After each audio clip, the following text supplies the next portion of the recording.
It's both legal and possible to adopt yourself a healthy, bouncing grown-up.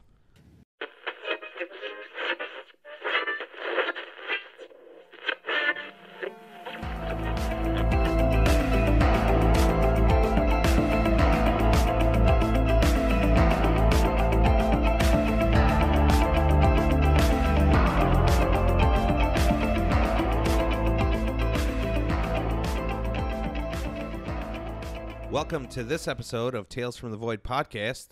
I bring you your glorious hosts. I'm Batman. I guess I'm Josh. And I'm Mike. Let's rock and roll.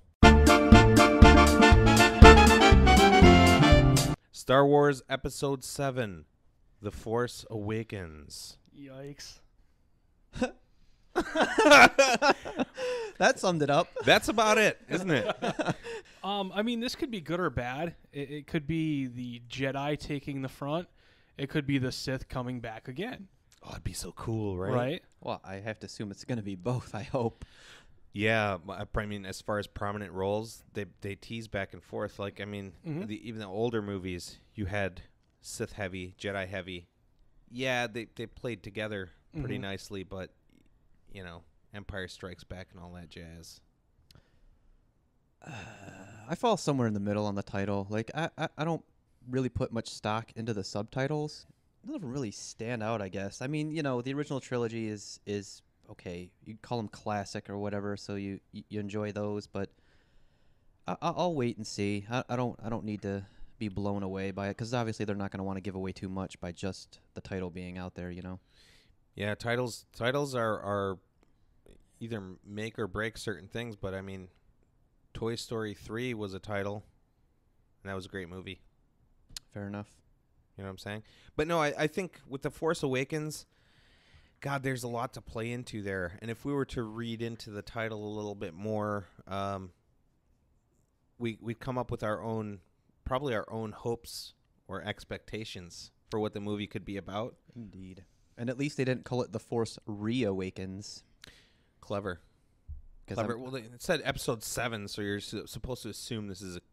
But did they make any announcement as to whether this is a continuation or part of the continuity of Star Wars? Did they say anything about that? The only continuity to it is the older actors being in it. They have a list of the younger actors that are in it on IMDb, but they don't have names or anything for them. Oh, they don't have, like, Jedi or Sith names? Yeah, we no, have no it's idea like who they are? New guy or whatever his name is with no title, but they have, like, Mark Hamill as Luke Skywalker, Harrison Ford as Han Solo, so they're not even throwing names out yet.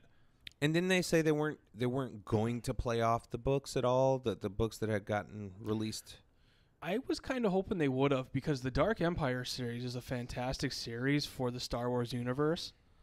And that would have been an amazing series for them to play off, either in one movie or 3. Man, I would have loved to have read some of those. Yeah, I've read some, and I think that they're gonna play off of. I think they'll play off of those some. There will be.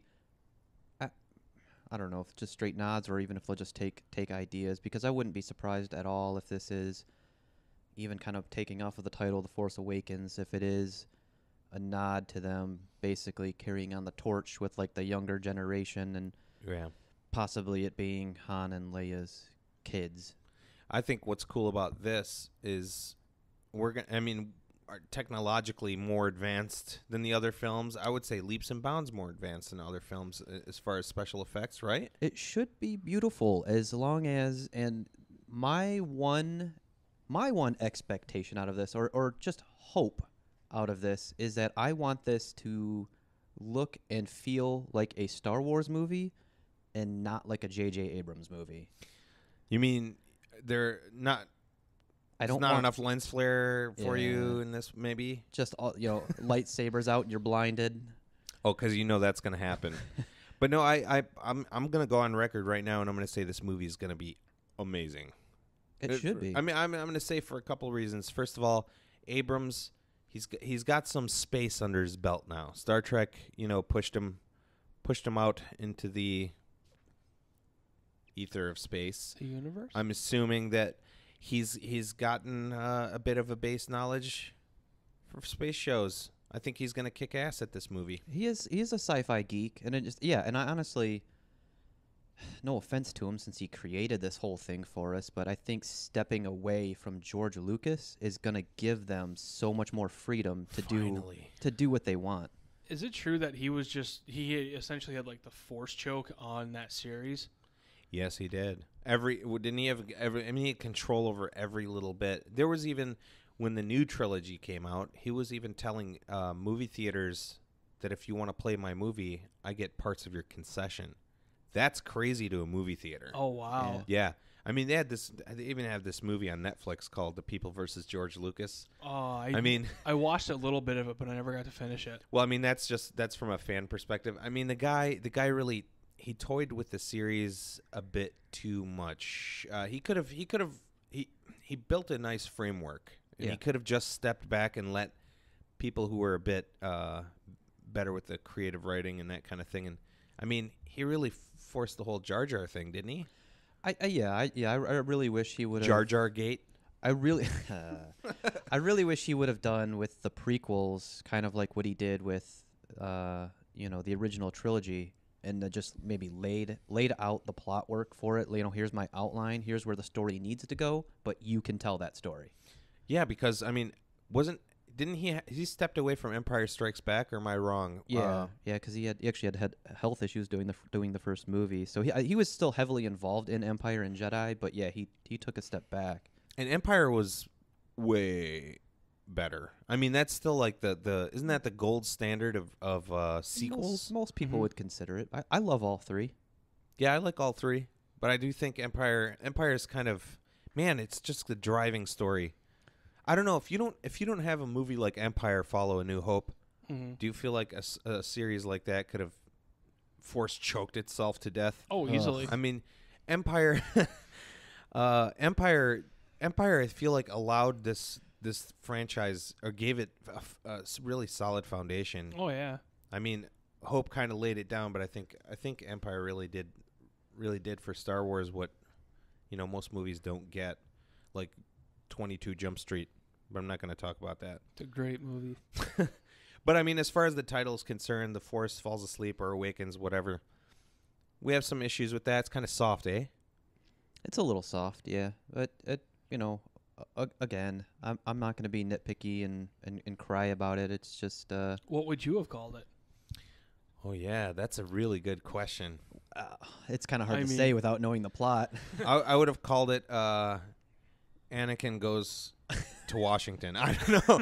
I mean, it'd be hard. That's a great question, because it'd be hard to pick a title. I feel like for something like this, I'd probably need to know more of the story, and then I would totally trust Josh to pick the title, because he picks great podcast titles. He does, yes. So I don't know, man. I'd have to know. So far, 4 for 4.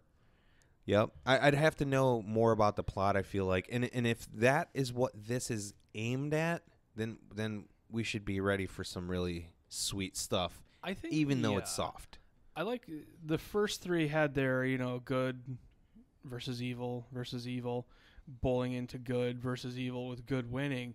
The Force Awakens, I think, is a decent title, simply because you don't know who's coming up front. Well, you can kind of guess too that it makes sense in rolling, and that it's going to be rolling after Jedi. Where Emperor's gone, Vader's gone, Death Star blowed up. It's supposed to be coming from supposed to be coming from this peaceful era. So now it's going to be like, what brings it all back? Have either of you? And I just want to make sure I'm clear on this. Have either of you read the Empire, the Dark Empire series? I'm sorry. No. I was just saying earlier, I've not read. I wish I did. I feel like I have read pieces from it. Because there's the last, from the first one through, again, would really push the reboot or whatever this is forward. Well, simply because of who goes to what side, what happens in the interim, and how it plays out. Yeah, that's what it'll be more of. It's a sequel. It's not going to be a reboot. Mm-hmm. So. But in a way, right? Because only because we're getting new characters. I do like the fact that everybody's kind of still alive. Yeah. Mm-hmm. Okay. Because I really dislike the whole actor jumping in that you haven't seen before is supposed to be this classic character that you know. That really kind of bothers me a little bit. If it's the same exact characters existing in the same exact universe, you know, it just bothers me. They do it with TV shows practically all the time. Mm-hmm. But it is cool that they do have, you know, Harrison Ford and Han Solo, who's Harrison Ford, and Luke Skywalker. Now, I think it's cool that they have these different characters coming back, and it'll feel like it ties in somehow. And that's why I feel like Dark Empire is going to be the story they're rolling with, because all these people are still active. Oh, so even in Dark Empire, these, like, Luke is still totally an active part. Yeah. I mean, my thing was maybe they're using these characters as like the ghosts of the Force or something, but I guess No, it was and maybe it's even part of what I read, but I remember from the bits and pieces of books that I picked up and read is that Luke was basically the new Yoda, in that he ran like a temple and was training all the Jedis and all that stuff. So and Harrison Ford snapped his ankle, right? So I guess we do have some action. yeah, hopefully they didn't cut that scene. Didn't he like fall over getting on the Millennium Falcon or something? I don't That'd really be so know. great. Remember when the stormtrooper bumps his head on that? That's so adorable. I know. And they left it in there. They left it in there, and then they have in the new trilogy they had Jango Fett bump his head on the way into his ship. Yep. So that it's like something stormtroopers do. Continuity. Bump their head. Yeah, it's like this little thing. Genius. It's cool to have that in there. Yeah, well, I think it's going to be a great movie. Again, I have hope in it. I have a new hope. Oh, you took my line. I do as well. Yeah. All I want is just because I think they've already said that they're switching directors for each movie. So they are? I just want it to have. Eight's going to have a different director. Yeah, I want it to have that continuity. I want it to feel like the Star Wars universe and not like, oh, this is this director's movie and this is this director's movie. Like, I want it to just all flow. Yeah, we're going to get not only 7, 8, and 9, but we will get, I believe they already said at least 3 offshoots, single storyline characters. I think. Yeah. I don't remember. Really? The rumor was there was a Han Solo movie, but maybe we're not going to get Han. There was a rumor there was going to be a Boba story. What? A big old Fett story. Dude, I love not knowing stuff because when I learn it, it's blowing my mind. Yeah, that's awesome. They've announced those, but I've been staying away from all the rest of the information. So if they have said what they're going to start doing with those, I don't know what they are, and I don't want to know really. Wow, that's kind of cool. Offshoot, and these are fully financed movies that are going to come out. Yeah, that's the plan anyway. Wow, I would love that. It's Star Wars. They'll be out. They'll make money. Oh yeah, they made money on Jar Jar Binks. Yeah, well, We said people are gonna die. okay. Oh yeah, Cut that out. okay, cut that out. That floppy-eared bastard. So obviously, nothing lasts forever, and the world's gonna end. Do you guys have a favorite apocalyptic scenario? I know that no apocalyptic scenario is gonna be great, but do you guys have a favorite world that was built around that kind of a thing? Has anyone ever seen the show Revolution on NBC? It fell to garbage, but yeah, I started watching it. I haven't seen that. Yeah, it's about the power going out, and it resets mankind to essentially like the 1700s. Why'd the power go out? Well, I'm going to spoil it because I actually only saw up to the end of season 1. Spoiler alert. Somebody got a hold of technology that kills power. It's a little device. You push the button, kills all the power. Like an EMP? Yeah. Wow. But there's also little devices that turn it back on. And you're learning throughout the series that a certain selection of people have this amulet. And then, like, the end of this, like, one of the the mid-season finale, rather, somebody gets a train running, and that was, like, the biggest deal ever. Yeah, because now, I mean, that's huge. Transporting food I like and water. that you called it an amulet. Yeah. Was it an amulet? Yeah, it was like a little necklace pendant that it was like a Celtic knot kind of thing. Oh, so and when you pressed it, it glue red, and then, like, computers would turn on and stuff like that. But, yeah, I think that would be kind of interesting to see the way the world is now without power. Yeah, we certainly couldn't do a podcast. I'll tell you that right now. We could write letters. You know, I'd be curious. I know about 90% of people, 90% of kids couldn't even functionally write a letter right now. Darn kids. Wow. Yeah. We're living the dystopian future. Josh, you got a good one? Okay, sorry. He's in mid-loaf bite. What is today's podcast brought to you by? What bar are we eating today? Yeah. This is it's actually just called a magic bar. I don't know that I have a super favorite. Like I actually had trouble just kind of picking one because those worlds are all so pretty cool, right? You know? Like yeah, they are. Like some of them. No one does a real terrible job. There's just some that are more serious and depressing than others. Yeah. I don't know, maybe something like just going back really old school to like The Time Machine, H.G. Wells. Love that. Yeah, because it really kind of, and it's so old, but it does give a pretty cool view of like this kind of depressing dystopian future, and that, you know. I like the all clear, and then everybody goes back to their regular lives. But that whole alarm going off and people just going underground. There's kind of like the lazy people, and then there's like the workers. I wouldn't call them lazy.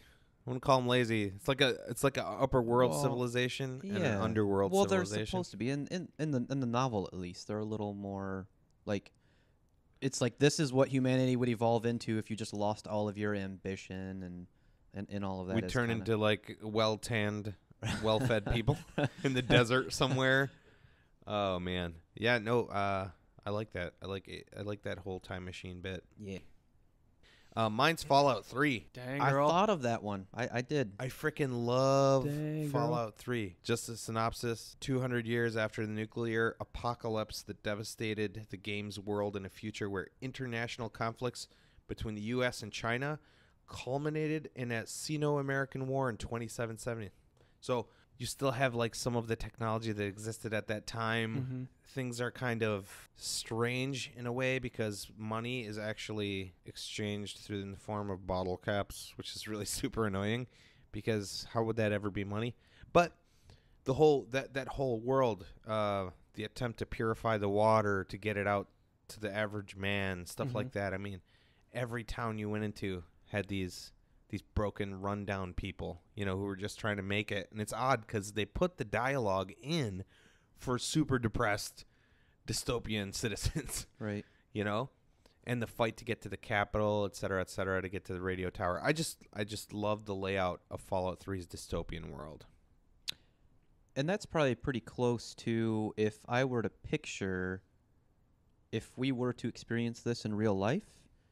That is pretty close to like what I would picture is there probably would be towns or, you know, groups like that would just kind of conjugate. come together. Yeah, everyone would essentially have like their task, and you had to pool resources. Exactly. Everyone would have that. Obviously, you'd have like your rogue groups out there that might be looking to wreak havoc and take everyone else's stuff. But I just thought that's the whole idea of awakening in a vault, being in a vault, sealed from the nuclear fallout. Nobody's really sure. Is it all gone yet or whatever? Right. Everyone's scared to go outside. And then you have mutated beings and animals. Like, I don't know. It's a lot of fun to think about. But at the same time, I like it right where I am. Yeah. With a few exceptions. We can all throw out our opinions of what we would like the nuclear holocaust, dystopian world, whatever.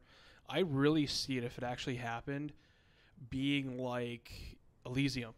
Oh, yeah, like class separation? Exactly. Well, this was kind of that, too. And this won't even be like, I mean, to the extreme, though. Like the super wealthy have their own place up in space. They're doing well. They have all the best medicine. Everybody else is down on this marble, and they're fucked. Well, it's really crazy because yours is about class separation. Yours ends up being about class separation, and mine ends up being about class separation. I think there's this innate fear in us that if things go wrong, of course, that line is going to become so staunchly apparent that we live in that kind of a thing where, yeah, if I have a disease, it can be easily healed on the other side of the proverbial fence. Mm-hmm. when no fence exists. Well, the nice thing about Revolution was the guy wasn't like some affluent, know-it-all general in the military. He was in the military, but he wasn't some, high-ranking officer. He's just this guy with his team that stumbled upon the ability to destroy technology. Right. He then became this, warmongering general, but that's neither here nor there. Actually, it's right there. I feel like that's the case. It's the case every time. But yeah, it's true for many forms of future writing. Mm-hmm. I think it's true for many forms of writing about the future. I think we see things we're afraid of, and we put it there because we may not live that long to see it. So we'll put it out there when really, in all actuality, it's already here in a way. Right. It's in not to that extreme. Not to an extreme, but it's already here. Do you think there could be a future world like that where if everything went south, they wouldn't separate classes, they would just bring everybody together? I wouldn't see it that way. Funny because there's this movie called Snowpiercer. Have you heard of that with Chris Evans? No.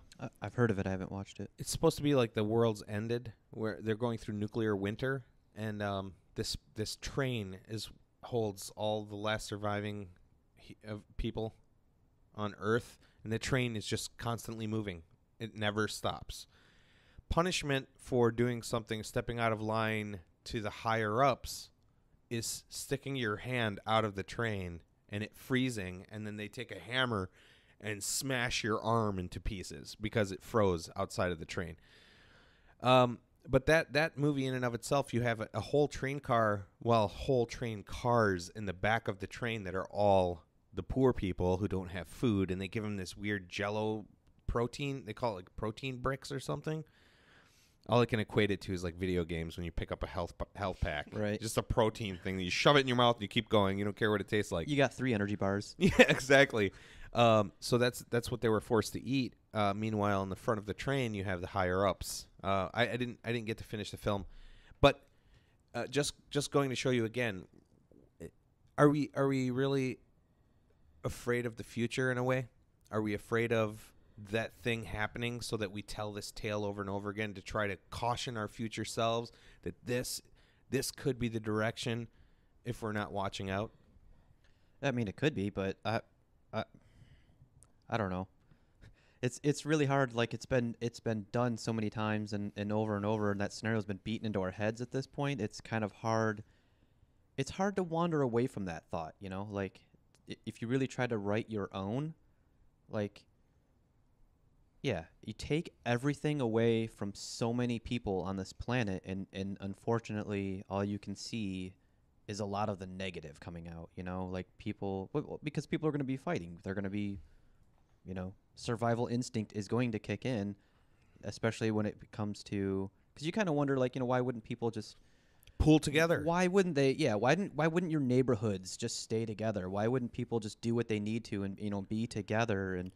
But when water and food and all that warmth in the winter, everything becomes an issue, people are going to do whatever they need to do to survive. Do you think it's something innate in the human for us to tell these tales? Because in the end, I feel like there had to be at some point where we lived through things like this, and we have Black Plague, Dust Bowl, et cetera, where we lived through these potential Armageddon-like, end of the world apocalyptic scenarios. We have even closer, the Great Depression. Great Depression, even. I mean, that was something that I could have ruined an entire country. I mean, we could have been something completely different than we are right now. So, is this something innate in our genetics? If we talk about memory being written on DNA, it's why I'm afraid of spiders, because maybe at some point some ancestor back in the day got bit by one or stung. Do you get bit by a? Does a spider bite you? Bites. Is it bites? They don't have a stinger. No bites. So, and not once have I turned into Spider-Man. Isn't this the problem? I wanted to be a wasp man. It didn't work when I was 8. So, and that was a sting. Okay, wasps don't bite, but it's something written in our DNA that we have to talk about it, because I feel like it's like one of those things, like, let's get this all out on the table and try to make it all neat and tidy so at the end everybody survives and everything's fine. Because even Fallout 3, at the end of the game, spoiler alert, you get the water treatment plant up and running, and you change the friggin' world. So, Right. I mean, in every one of these, I assume something similar happens in Revolution, and we know H.G. Wells takes the lesson back with him, or in that story, the time machine. So there's something in us that's like, hey, it's gonna be okay, basically, right? Right. And that we have to get it out on the table and talk about it so that we can work out all the problems and the kinks. So eventually, when something horrific happens, something horrible happens, we're kind of prepared. We've been told the story 1,000,000 times. I want to see a disaster show on Discovery or History Channel where people actually come together and it's not just the survival on how to make it on your own. Because everyone I've seen is like, you stay at your house for so long and then you throw clothes and blankets on the lawn to make it look like you've been looted.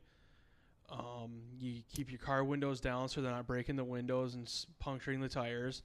Once people start breaking into the houses and the power goes out, you leave. Wow, that's really interesting. Yeah, and there was never one time where they were like, hey, you guys should just band together and stop.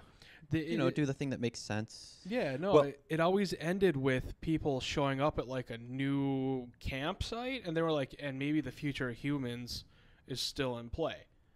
Doesn't it always end and begin at self-preservation? Isn't man, in the end, most man, a selfish being? Doesn't it always come down to preserving yourself from experiencing pain? And hunger is pain, obviously.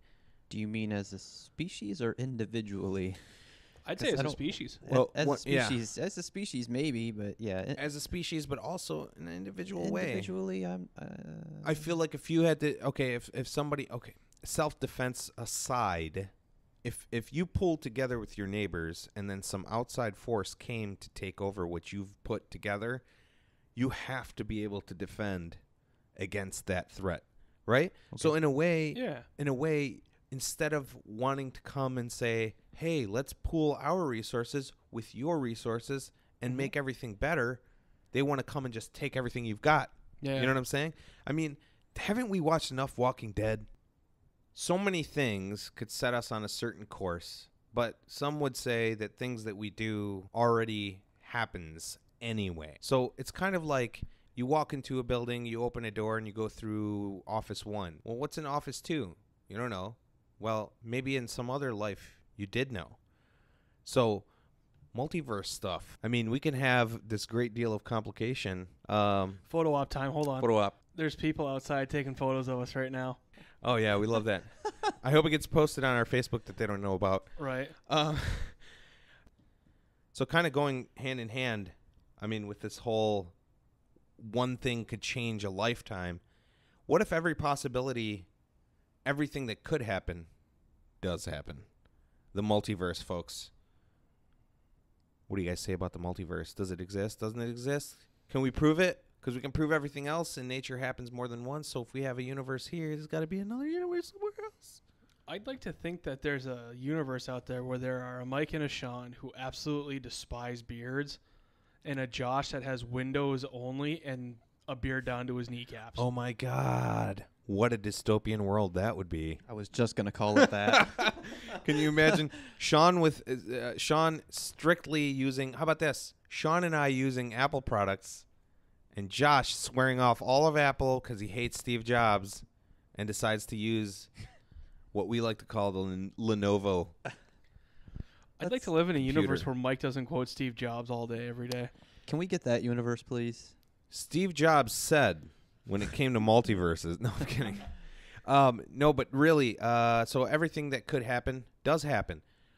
Again, we can theoretically say that it's true because, again, nature and universe don't do things in ones. There aren't one-offs. Everything's done over and over again. Carbon copies sometimes with slight variances. So that's what multiverse is, slight variances in realities. And it's something that's kind of provable in a way, right? I don't know about that, but I want it to be true.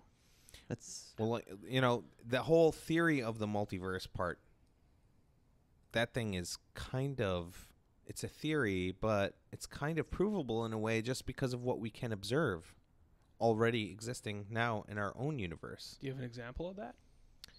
Yeah.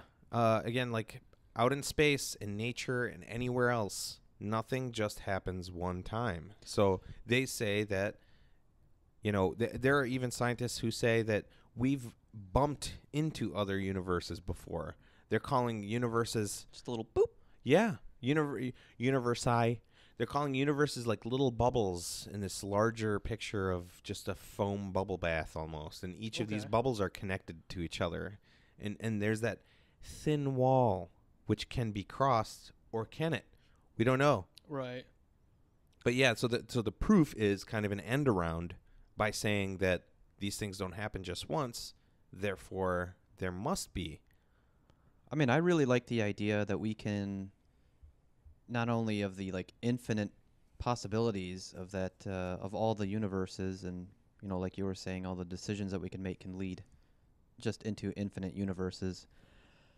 But I remember watching a TED talk, and I don't remember the guy's name, but it was a TED talk with a physicist, and he was explaining about how he feels like, in theory anyway, why couldn't we exist in two places at the same time?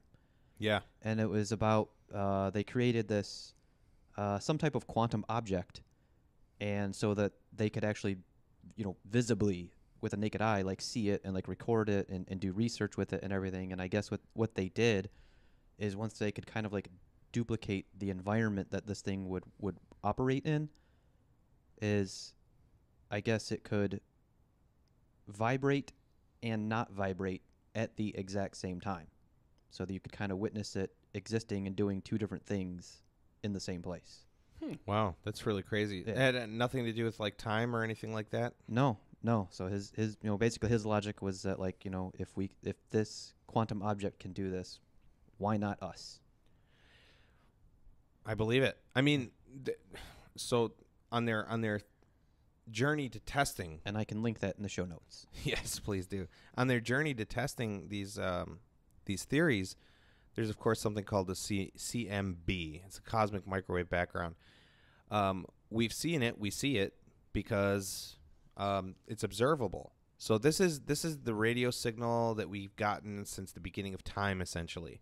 What they're saying is they're seeing imprints on the cosmic microwave background. By the way, it's a little bit tricky, but they're seeing imprints of potential other impacts with other universes on our own cosmic microwave background, they think. So the theory is there. I think also a lot of this multiverse thing 5 years ago, I mean, maybe 10, but it's crazy to think even 5 years, everyone thought that's just a crazy idea. That's just a crazy notion, and we're not going to accept it. Now it's seriously being viewed. It's seriously being looked at. Not for us comic book readers. Oh, we've known about this shit. Oh, we've dude. known. We've known. Oh, we've known. We've known, we've written, we've read, and we've loved the multiverse. And we've dreamed. And we've dreamed. I mean, Crisis on Infinite Earths. Crazy DC fucking blowout, great comic book series. Yeah, we've experienced this as nerds. But yes, so you have this it's discernible, these impacts, or at least they assume they're impacts in the cosmic microwave background.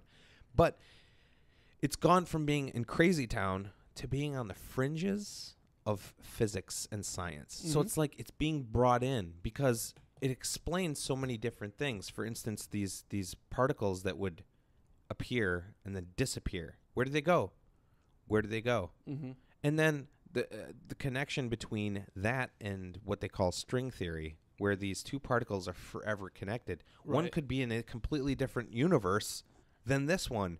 And as soon as we observe this one, it chooses a direction, it chooses a magnetic pull, it chooses everything. And the other one is the opposite directly, but only when observed. So where is it going? Where's its partner going? If I could take that in a different direction away from science, what if that existed and this was all possible not because of science but because of something else? Something more powerful. Something maybe more supernatural, or maybe something driven by, I guess you'd want to call it fate or destiny. Well, I love that you took it there because there is a lot of things that go unexplained that could go a lot more explained. Like that explanation. Like that particular explanation. Yeah, did that actually get explained properly in another universe? Yeah, I think someone said it right somewhere else. Clean shaven Mike said it best. Clean shaven Mike. I just mean maybe there is like maybe for every decision that we do make and say we're stringing along in how many other universe possibilities here, maybe it's for a reason. Maybe it's until you get something in your life correct. Maybe that force is out there. Well, that's a whole different direction than I thought you were going to go. Oh, sorry. But no, I'm not even mad at it. It's awesome. Because I didn't look at it that way myself. But I like your supernatural take. You see, having a concept of the multiverse, having an understanding that there is a thin veil over what we can physically see, physically interact with. There's so much we can't see. Like, your mind will check out about 1 million things. If you think about it, your brain is inundated with information constantly. Flashing light over here, lights over here, people jogging. There's a paint on the wall is drying. The grass is blowing in the wind. Leaves are crossing the street. Your mind is absorbing all this information and literally retaining none of it because it's not pertinent to you. What are you paying attention to? Where am I going? Am I going to trip and fall? Am I walking straight? Is my leg funny? Is Sean going to sit close enough to the mic this time? Is Mutton Chop Sean in a different universe worried about how his mustache is going to look with his mutton chops? Oh, He should be worried. I want to see that guy. I'll tell you. He's probably I'll tell handsome you as something. fuck. But so your mind is clearing storage constantly. It's constantly letting information in and dumping it at the same time. So clearing the cache, exactly. So there are literally things happening right now in front of us that our mind has checked out of since we were 2 years old. There's stuff happening that we can't perceive because our mind has decided it's not important. If it's not a threat to your life and it's not important for your survival, your mind literally checks it off the list.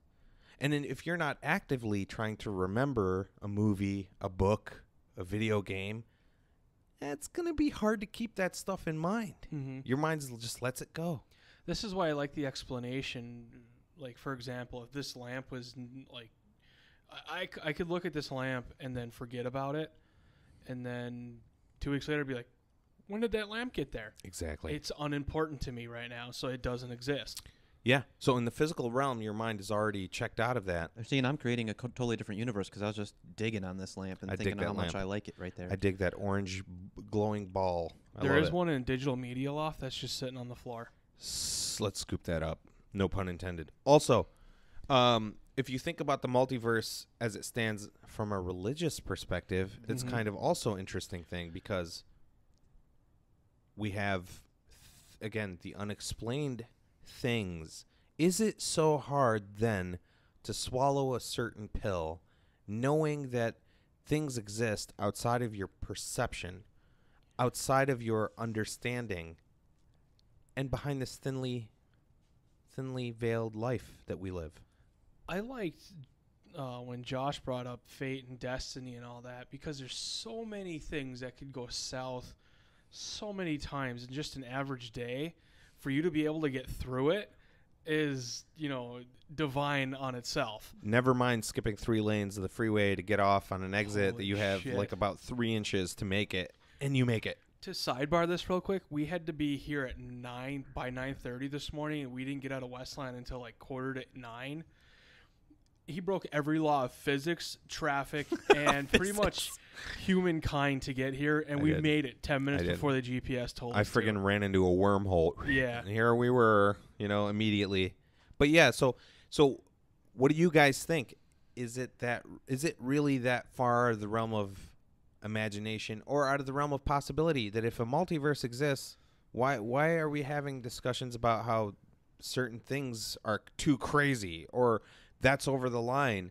People's daily lives, I mean, they won't go that far. There are people out there right now, maybe even some of them who are listening, who think that this whole thing has a limit and this is the limit it's in and that's all there is. Mm-hmm. All there is all we see. Isn't that more of a physical person to person thing?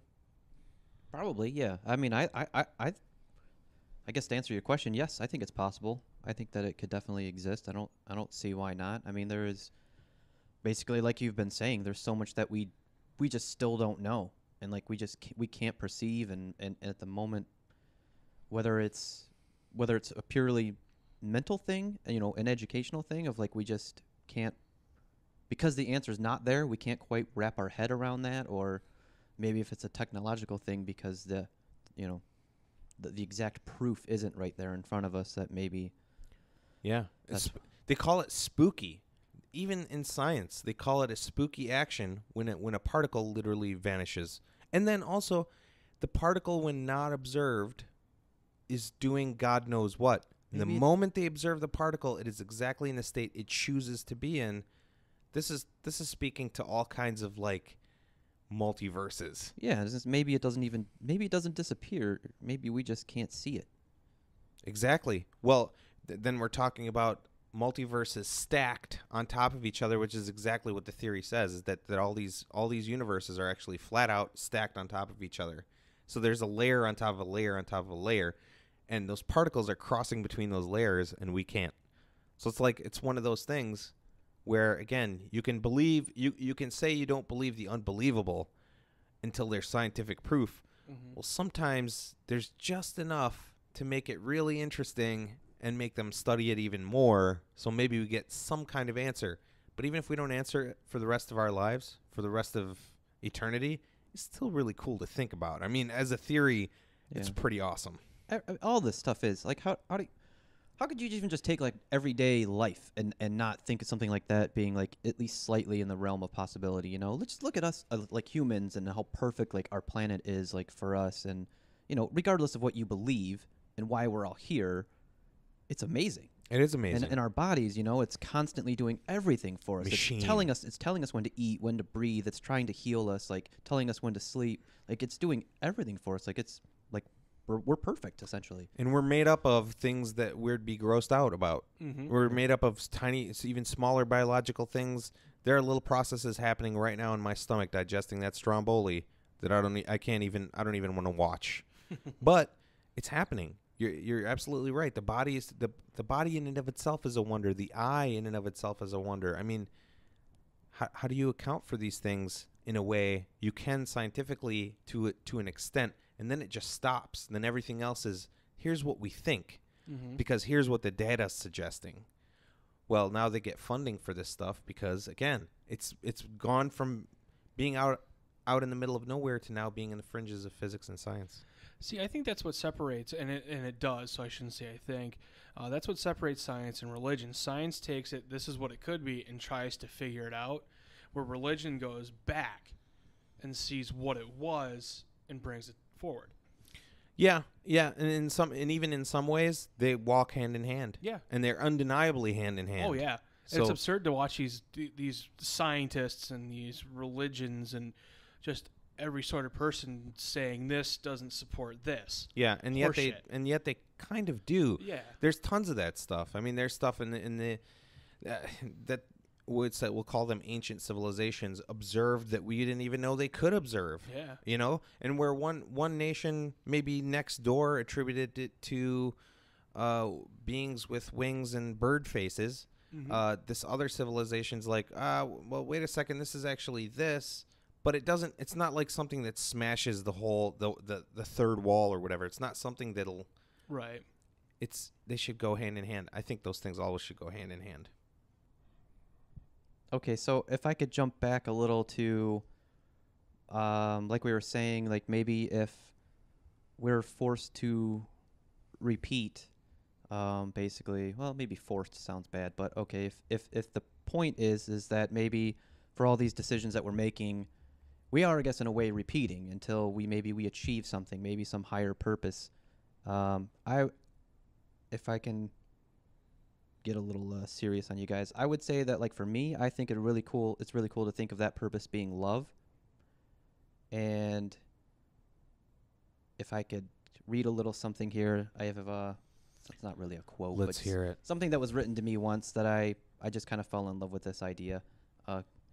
and that is, this person likes to think that love is the essence of everything in the universe, that an attraction greater than anything we can conceive causes things to come together and fall into place. There's got to be more than just being born and dying and then living this life in between. Now, you can make it as great as you want to. You can make it as meaningless as you want to. That's on every person. But there's got to be a driving force and a reason to do it. I like to think there's and it's done in most religions too, where you're put on Earth until you achieve a specific goal, and then you can move on. I think Josh mentioned this in passing before. I think that's why we're here. There's a destiny we're supposed to fulfill. There's a fate for us. And until we do that, there's going to be a reset every time. So Groundhog Day? That's kind of like what I mentioned a little bit before. Well, actually, I didn't mention it on the show yet, but when I was talking with you guys, I mentioned that, maybe when we die, we give birth to a new version of ourselves in another universe. Maybe. Although I'm going to throw a wrench in this works. Throw it in. Classic Okay. Mike. Here's the wrench.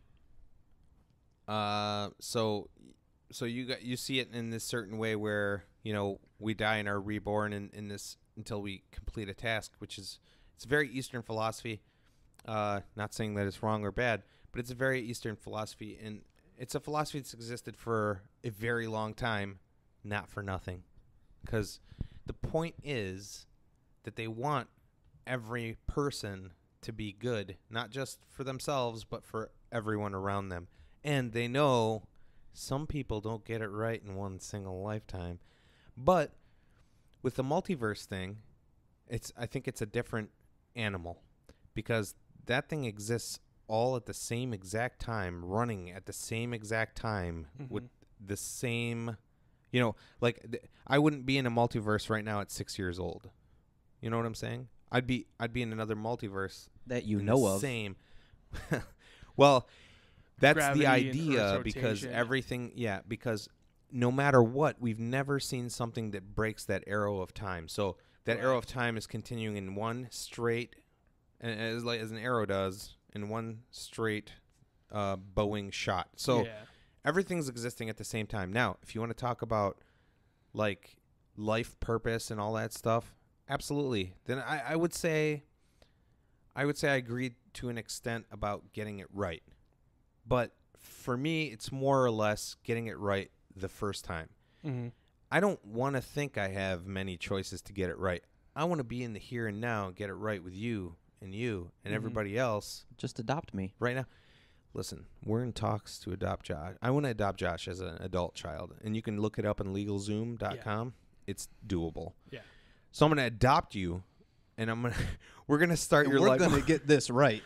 I swear I will change your diapers. I will take care of you. But no, I think in the end that I would want to know that this is my shot. And I didn't really wake up, I would say, until probably, I don't know, maybe 3 or 4 years ago. I mean, I had my whole life living up to a certain point, a certain way. Yeah. And didn't see the bigger picture until one day it was like, just like that. Just like that. Just boom. It just opened right up, and then I was like, well, you know what? This has changed everything. I agree. I mean, I feel like we probably all were the core of us, like who we are, the people that we are. We were probably, we're probably all there, the core of us anyway. But yeah, it wasn't until pretty recently for me as well, where it was just kind of like, it was like you did get a new set of eyes, and you're just kind of like, oh, I think I kind of get this now. Yeah, and immediately it's like I got to make these changes right now because I love it. Because all of a sudden I fell in love with being alive again, when before it was just tedium.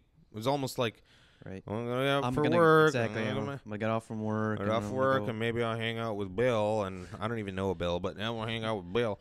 So you have all these plans, and you think your day is so whatever, and you just shuffle your feet through life. And it's not until you're like, boom, you get this sudden.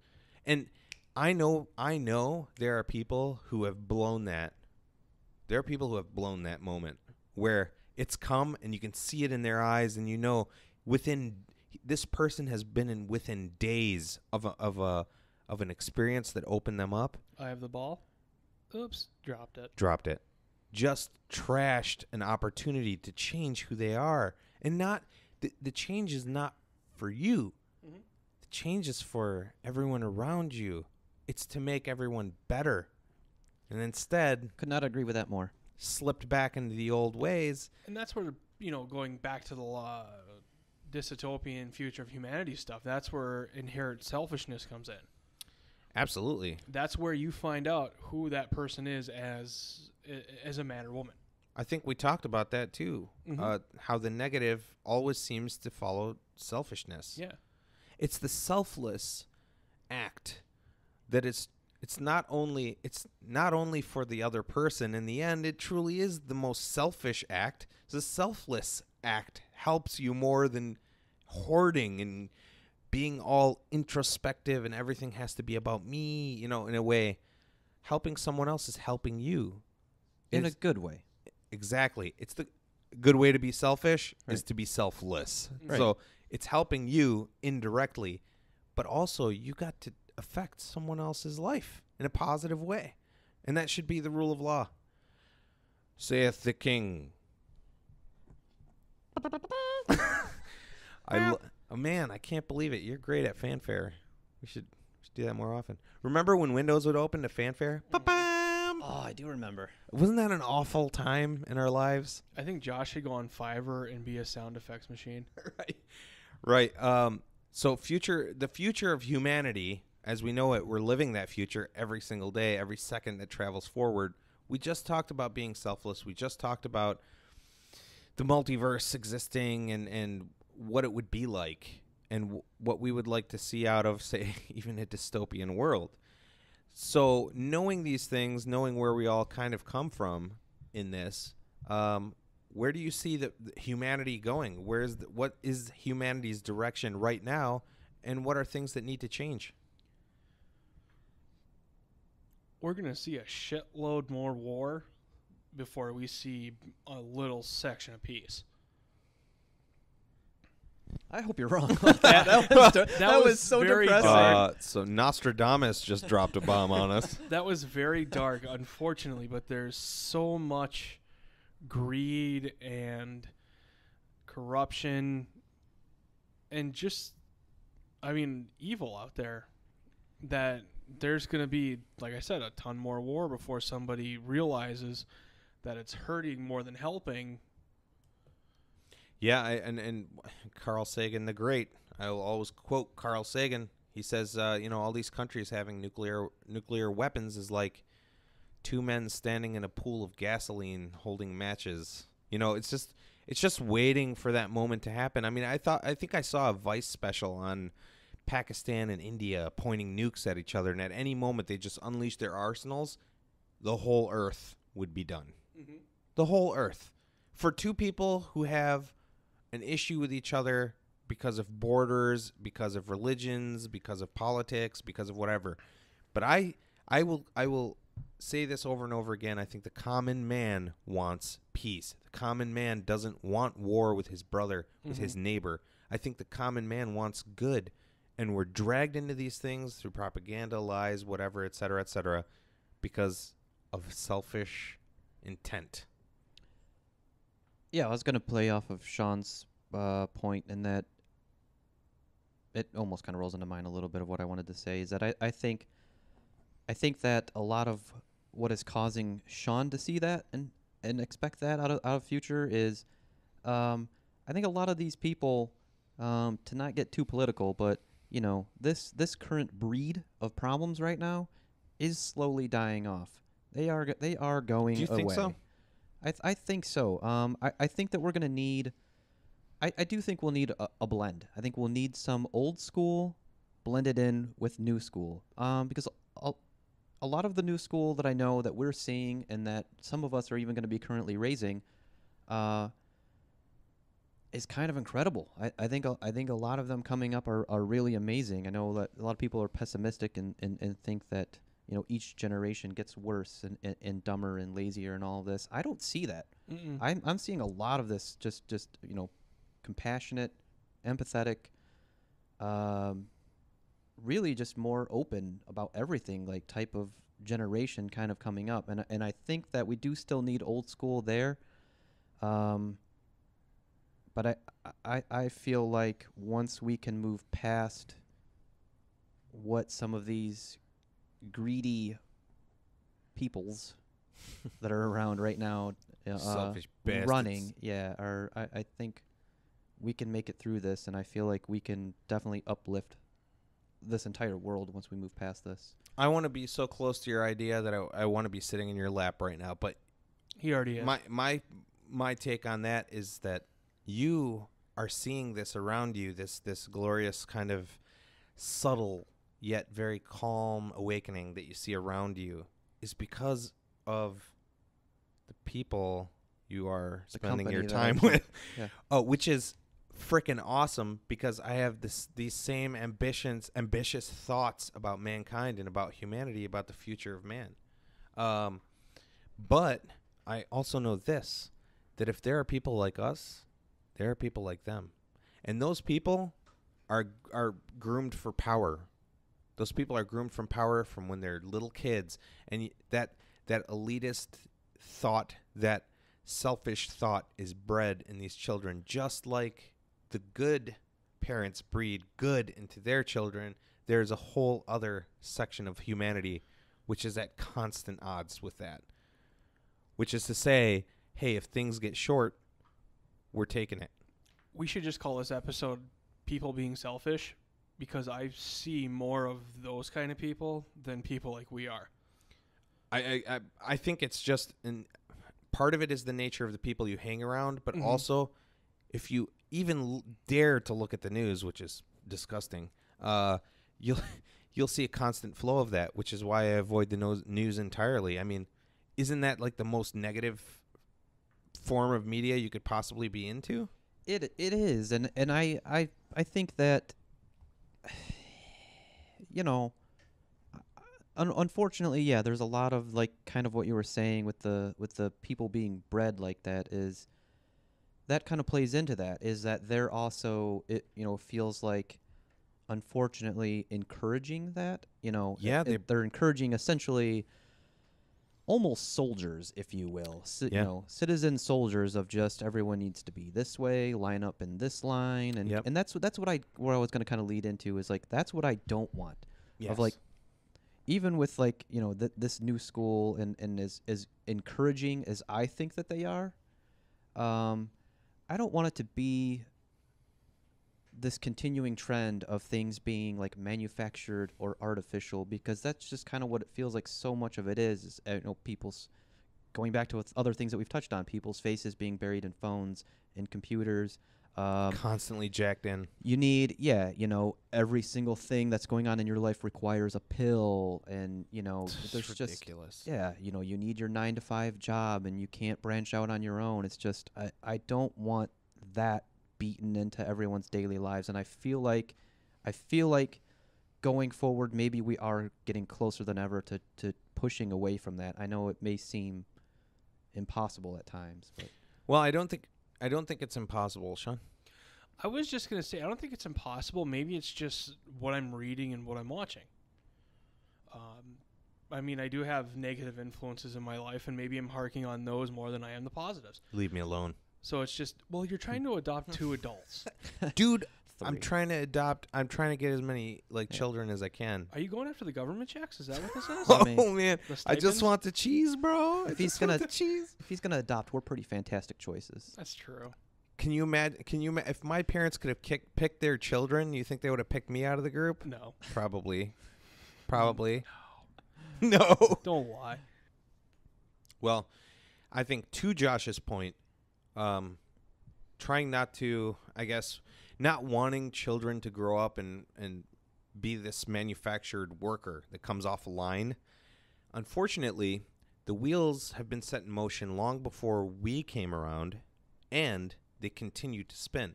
Because I know this of school. School schedule starts the same time factories used to open.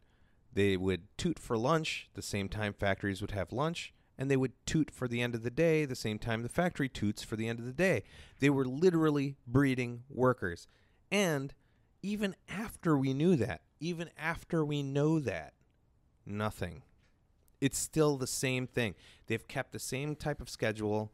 They do that to breed workers. They don't do it to breed independent minds, which is why certain students and certain teachers stand out from an entire pool of people. Absolutely, yeah. We had a German exchange student when I was a junior in high school, and she was blown away by the fact that we had a strict curriculum up to the day we graduated. She was telling us she couldn't understand a lot of the stuff we were learning because by the time she got to their version of ninth grade, they had already picked their career and were focused on that career.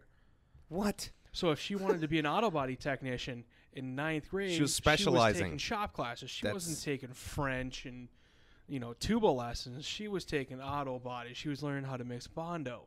Right. So she had this, she was learning music. And she had this knowledge of music our high school music teacher couldn't touch. But she, That's on the other cool. hand, couldn't operate a computer. Well, and that's the pitfall of having specialized education. However, knowing, again, there are better systems than the one we currently have. Oh, yeah. I mean, again, I've seen the little cartoon where the guy's cutting, the guy's on at the temple, in the Incan temple, and he's cutting a guy's heart out. And two guys are down at the base of the temple, and they're like, hey, man, it's an imperfect system, but it's what we got right now. It's this hilarious joke just built on that thing. So we have this imperfect system, but it's not enough to know. We have to change it. But you and I can't affect that change. It has to be a collective, a hive mind almost to change it, because it took a very special type of person to make it the way it is now. And I know we like our football here. I know we like our baseball here. And I know we like our school here the way it is as well. But we're bred for factory work. You miss shooty hoops. Also shooty hoops, kicky scores. But we're bred for factory work. Literally bred and in school for factory work. It's hilarious. Devil's advocate here, could that have just been played out that way so the parents and the kids could have the same schedule? Very doubtful. No, because at those times you had mom at home. You didn't have mom at work. So dad was at work in the factory. Kids go to factory school. We're going to lose like the 4 female listeners we have, but could it be their fault? No. Female Do fault? not blame the females. Come on, man. No. Yeah. Not now. But no, I think what's going to happen, war, that whole bit, if we stay, what we like to use the words status quo. If we stay, don't rock the boat, don't do this, if we remain on the status quo, there is a dark future for humanity, isn't there? Mm-hmm. I don't think we get out of this on some clean slate if we continue the way we're going. And it's not we as individuals, as Agent whatever his name is in Men in Black. He's sitting on the park bench. What's his name? J. Agent J. No, the other guy. K. Yeah. K. Jay's sitting next to him, and he goes, hey, man, people are good. Like, people are good. He's like, no, people are crazy. A person is good. Mm-hmm. The individual is what's, and the hive mind that we have right now is just, we're doing everything we can, whatever. When every one of us can begin to affect change, none of us do. And it certainly takes people with a little more power and influence. I think that we will. I mean, I honestly believe that. I know that I always try to maintain that positive frame of mind. So I'm be like, yeah, we're go-getters. But, if you think about the big scope of things, look how just short amount of time of like some of the complaints that we're talking about here and kind of what we feel is dragging us down really didn't take that long to get to this point. So literally 3 decades. So, probably. I mean, yeah, going forward, we got, I don't want to say all the time in the world, but we've got plenty of time to get this right. And I feel like if everyone does, I feel like they will. Once everyone does know and they do see that, we're all here for each other. And that is the point. That is the reason to live. If we don't succeed, it's only our own fault. But agreed. I definitely see a more positive outcome coming out of this. I want to see a more positive outcome, certainly. I have two more. So status quo would lead us into a dark human future. I also have artificial intelligence. I mean, not so far off the horizon, I think. I mean, these things are it's not scary to think of, but let me tell you, there probably is a handful of people who really are excited about such a thing, about sentient computers. The word robot, as I learned from iRobot, literally means slave. So I see these things, and I realize that if these things caught a conscience or decided to start thinking for themselves, we're probably in a bit of hurt because of it. Because literally, they are more efficient in every single possible way. If I can go ahead and jump into some more negativity here, and I hate to do that, but just as a thought, because you made me think of it. You're welcome. Yeah. Okay. So, picking up these phones, these tablets, these computers, and all of these things that we're just inundated with and kept addicted to. Part of us. Always on us. Yeah. Always things like this. Is this like a new form of training for distraction? So, like, when the AI and the robots do take over, and we don't have jobs, we don't have anything to do, like. Let's talk to Siri. Let's see how far we can take them to keep them distracted. When I can say, Siri, Earl Grey, hot, then we've made it. But even then, we're not talking about the Lieutenant Commander Datas of the world. You know, we're not talking about that sentient, curious robot or whatever. That would be almost kind of the perfect thing, scenario. Wouldn't that be right? great? Is you get all of that amazing technology, all this progression and kindness, but you have a human touch still. Like, we're all still there. We're all still in charge. Well, kind of. I don't even mean to just say like in charge. I don't mean it to be like, yeah, we're dominant, we're there, but I just mean like, yeah, that humanity is still there, is what I mean. There are so many, and I mean, that could pull right back to the dystopian thing, because you could think of, okay, so if artificial intelligence, if it gets really to the point where it's sentient and wants to take over, we got to blow EMPs all over the place, and now we have no power. So, or the Matrix world where they black out the sun because these machines were using solar power, and then they started using people as batteries. So it was really, really interesting. But showed you Morpheus. You leave Morpheus out of this. So the whole artificial intelligence was my second one. So status quo, robot takeover. And lastly, what about space? What about exploring the great beyond? We are born explorers. I mean, as soon as we could, we hopped in a boat, we unfurled sails, and we took off. I just, when I was making notes for what we were going to talk about, I wrote the subject, Future of Humanity.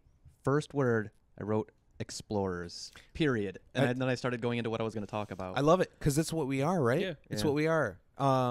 Wow, there's a lot there, too, you know? And we have two great beyonds. We have an ocean. Yes. And we have an ocean below the ocean, which I'll call it Ocean 2, that exists even below the ocean we have, that we just discovered. And I'm so interested in getting into that, too. Oh, man. We don't even know what's in there. I know. And then we have that up there. We have the cosmos. We have, God, man, I get chills when I talk about it, because we're born for this. We are born to pull the curtain back and see the Wizard of Oz himself. And yet they're cutting funding for all of this. Well, I mean, in a way, they've cut funding before, and this is what's odd. So we'll cut funding for space exploration, and we'll take that money and put it into jet propulsion engines for missiles to kill each other. Makes no fucking sense. You guys apply when they had the whole Mars thing? I did. I didn't. No. I did. Right away. I did. I can't. I love my wife. I love my family. I love my friends. But I love space. And if I could take everybody into space with me, I'd do it. Oh, wait. We're on a giant spinning ball of rock through space right now. We're on a spaceship, folks. We are technically there. Technically, we are never in the same spot twice, because we are flying and hurling through space. We are exploring space. whether we like to or not. One fact that always blew my mind was how fast the Earth is actually rotating. Yeah. 1,000 miles an hour, Yeah. 1,200 miles an hour at the atmosphere. Gravity, yo.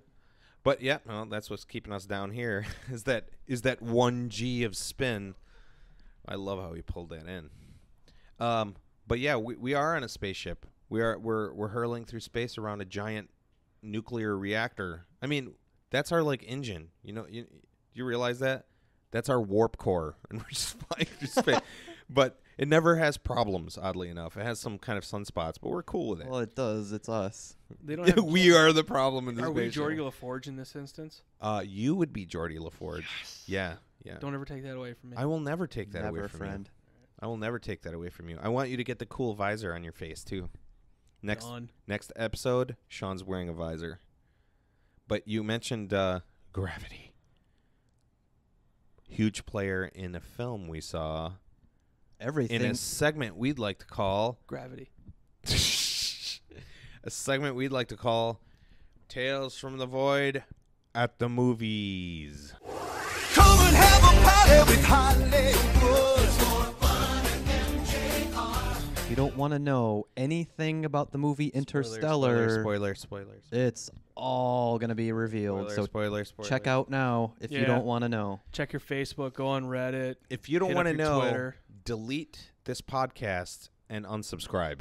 Oh, come on. I'm just no. kidding. Don't do that, people. But then Come click on. subscribe again and re-download. Yeah, because don't be a we bunch like of the jerks. stats. Oh, yeah. We're stat whores. What we Yeah. really want to tell you is And I if you said, yeah. haven't seen the movie, don't listen any further right now, but go see the movie Go and see come the damn back to us. Don't be a damn fool. Get you a ticket and go see the damn movie. Take us with you. Put it in your phone in. Oh, yeah. You guys want to Watch go? the movie. Does anybody want to go? Call Yeah. me.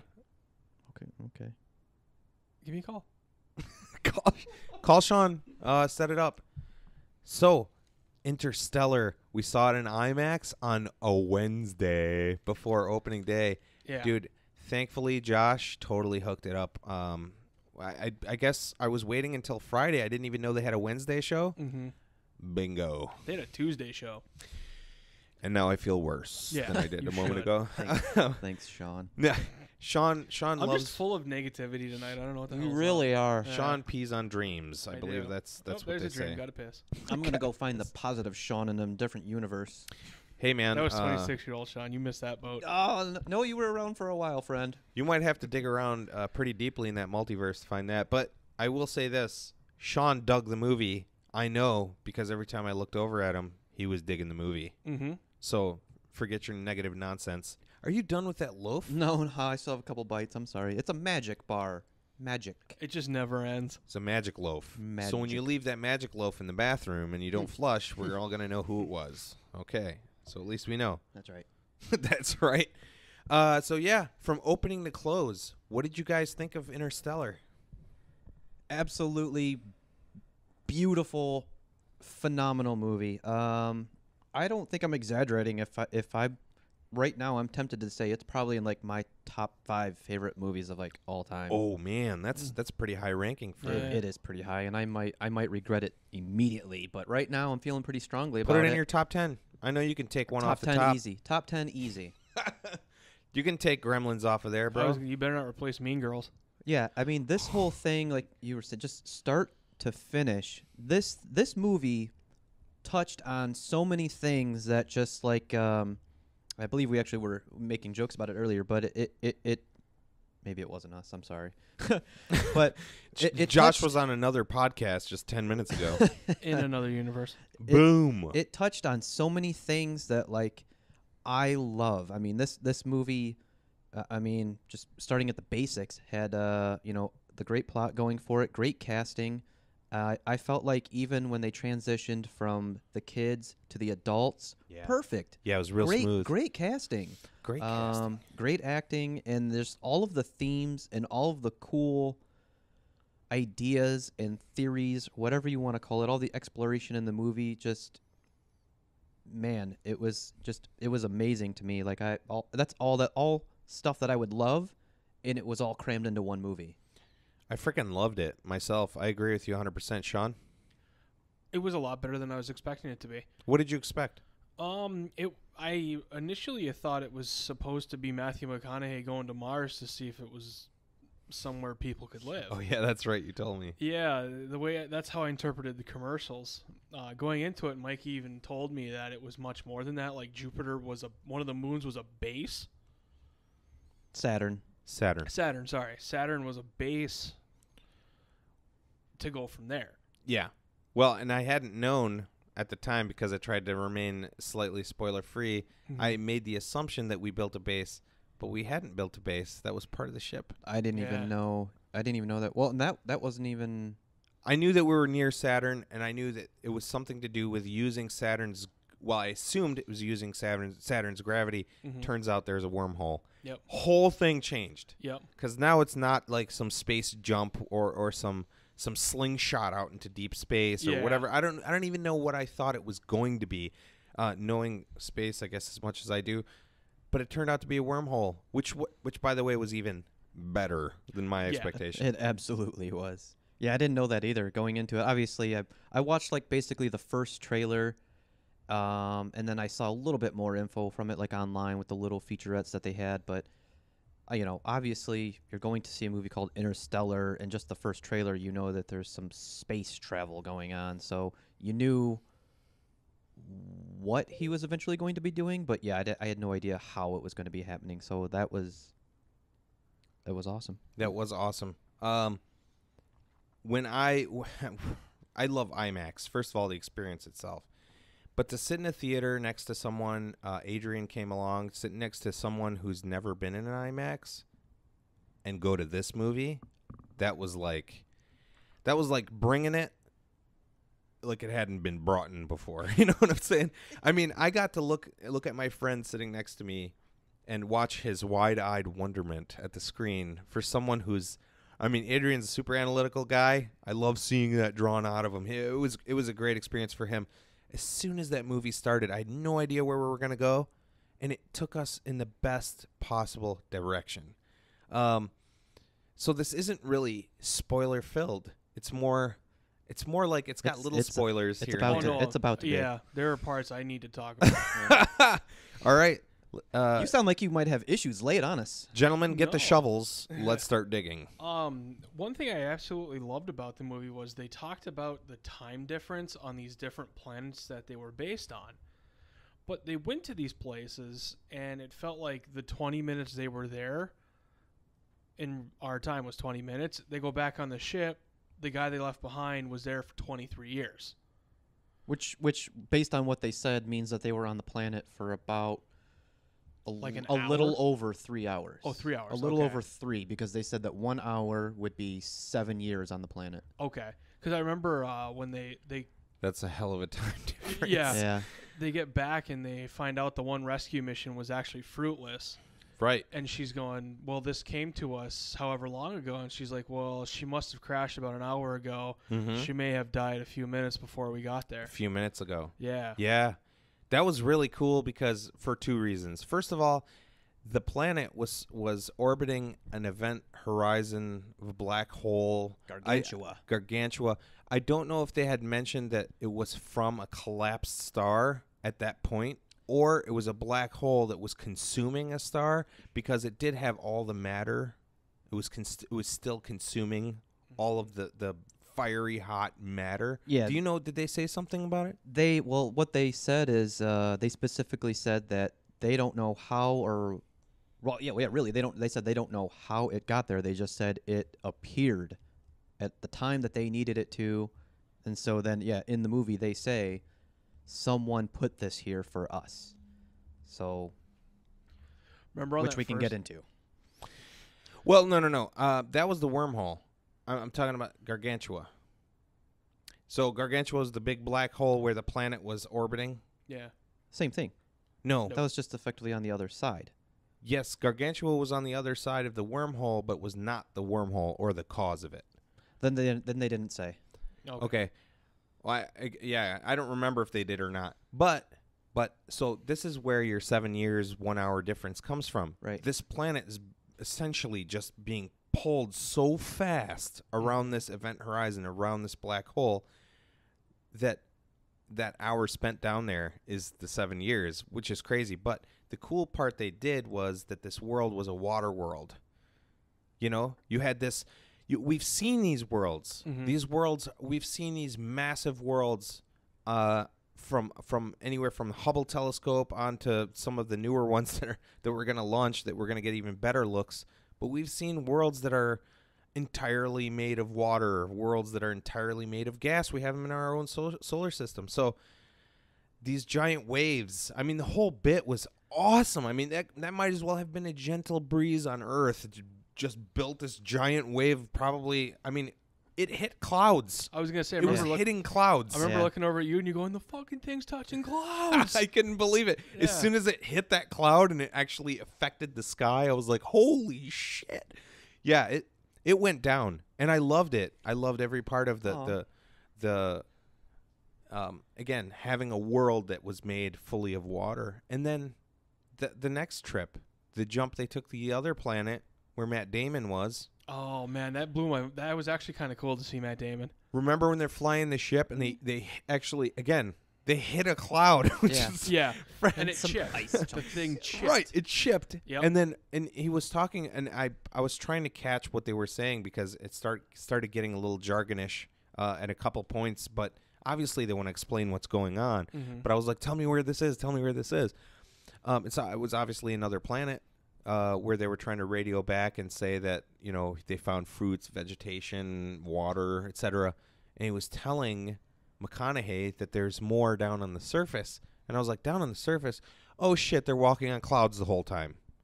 The whole time they were on that planet, they were on a cloud. Well, I don't know. They didn't specify that. Yeah, they did. He said down on the surface. Well, yeah, but that doesn't mean they were walking on clouds. He said it 4 times.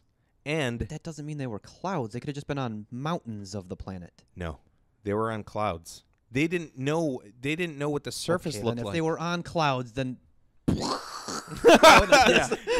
Yeah. then that's even more amazing. Yeah. They were on clouds. They had landed on clouds. The whole world as they knew it were the clouds they were sitting on. They hadn't even seen the surface yet. Matt Damon was walking McConaughey to Yeah. go look at the surface of the planet. Right. He told him, make sure you bring your long range sensor. But and that's Yeah. just the thing. There was no surface. Exactly. So maybe that is the surface. Maybe those are like ice mountains no, those were clouds. because he was lying. We don't know what the surface looked like. You're There an was ice no mountain. surface. He was lying. We have no idea what the surface What looked you like.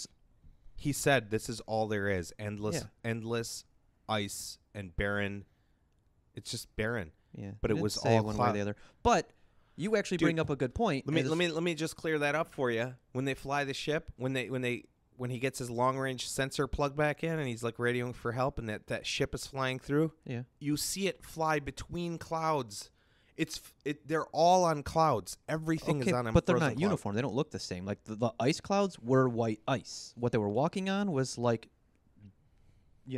dark as like. I'd love someone to really- call into the show and confirm this, but I believe the entire planet was a cloud, and that was the whole point. Was that here was this other planet? I with- hope it is because that's odd. That's actually awesome. they were walking on clouds. Okay, then they're walking on clouds. But if I can, no, I just want to jump in real quick and just say that actually the fact that we're even having a slight argument about it, I think is cool because I with Christopher Nolan movies, I really like, and especially with this one, that leaves he wonder. didn't beat it into our heads too much of like, there was a couple of parts, like our friend Hans brought up like a couple of things where he was just like, yeah, there was a couple of things he felt like he over-explained, but for the most part, I really do like that he gave the audience enough credit, a lot of credit to be able to, absorb what they put in that movie. Do you feel things were over-explained? I really No. didn't catch that. I didn't feel they No. were over-explained. I Yeah. felt they were explained enough, but I could see where someone could see a redundancy because, again, when we're talking about wormhole and we're talking about black hole, 2 different animals. When we're talking about clouds and it being the surface, Yeah. we're talking about 2 different animals. But you can't watch it and know that in a way unless you catch something. So there weren't any when watching this movie. None of the places they were walking, because remember they were walking that pretty much that whole time. None of that stuff had rocks or anything in it. It was just dirty. You know what I'm saying? but it was all ice crystals. They were walking on basically like giant balls of ice. So they're frozen clouds, and there's no matter. There are no rocks because rocks don't evaporate, you know? Or who knows, maybe on that planet they do. But I didn't see any rock formations. It looked like dirty ice balls from when trucks drive by with the slush. Yeah. And you start seeing it like kind of decay the ice. It looked like in a way. granite. Yeah, again, but like it was all dirty ice balls.